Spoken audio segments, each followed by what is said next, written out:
Captain Dinesh Karthik, robin Uthappa உள்ளிட்ட 5 வீரர்கள் ஆகியோரை அந்த அணி ஓய்வெடுக்கும்படி அறிவித்துள்ளது.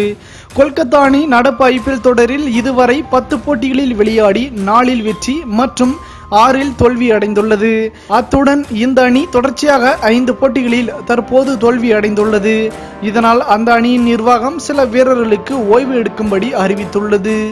அதன்படி அந்த அணியின் கேப்டன் தினேஷ் கார்த்திக், ராபின் உத்தப்பா, நிகில் நாயக், ஸ்ரீகாந்த் முண்டே மற்றும் பிருத்திவிராஜ் ஆகியோர் ஓய்வு எடுக்கும்படி அறிவுரை வழங்கப்பட்டுள்ளது. இதனால் தினேஷ் கார்த்திக் மற்றும் ராபின் உத்தப்பா கொல்கத்தா அணியின் ஆலோசகரான அபிஷேக் நாயருடன் நேரம் செலவிட்டுள்ளனர்.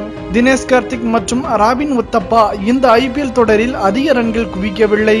இதுவரை விளையாடிய 10 போட்டிகளில் தினேஷ் கார்த்திக் ஒரு அரை சதத்தின் உதவியுடன் 117 ரன்கள் மட்டுமே சேர்த்துள்ளார். அத்துடன் தினேஷ் கார்த்திக்கின் கேப்டன் பொறுப்பும் கேள்விக்குறியாகி உள்ளது.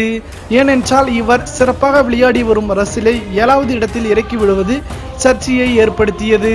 அதே போல ராபின் உத்தப்பா நடப்பு ஐபிஎல் தொடரில் 220 ரன்கள் மட்டுமே குவித்துள்ளார். அத்துடன் இந்த தொடரில் உத்தப்பா நிறைய பந்துகளை வீணடிக்கிறார். அதுவும் கொல்கத்தா அணியின் தோல்விக்கு ஒரு காரணம் இருந்து வருகிறது குறிப்பிடத்தக்கது. கொல்கத்தா அணி நிர்வாகம் தினேஷ் கார்த்திக் மற்றும் ராபின் உத்தப்பாவின் நீக்கத்தை பற்றி நீங்கள் என்ன நினைக்கிறீர்கள்? உங்களின் கருத்துக்களை மறவாமல் கமெண்ட் பாக்ஸில் பதிவிடுங்கள். மேலும் இது போன்ற சுவாரஸ்யமான செய்திகளை உடனுக்குடன் தெரிந்து கொள்ள தமிழ் சேரை சேனலை சப்ஸ்கிரைப் பண்ணுங்க. மறக்காம பெல் ஐக்கானை கிளிக் பண்ணுங்க.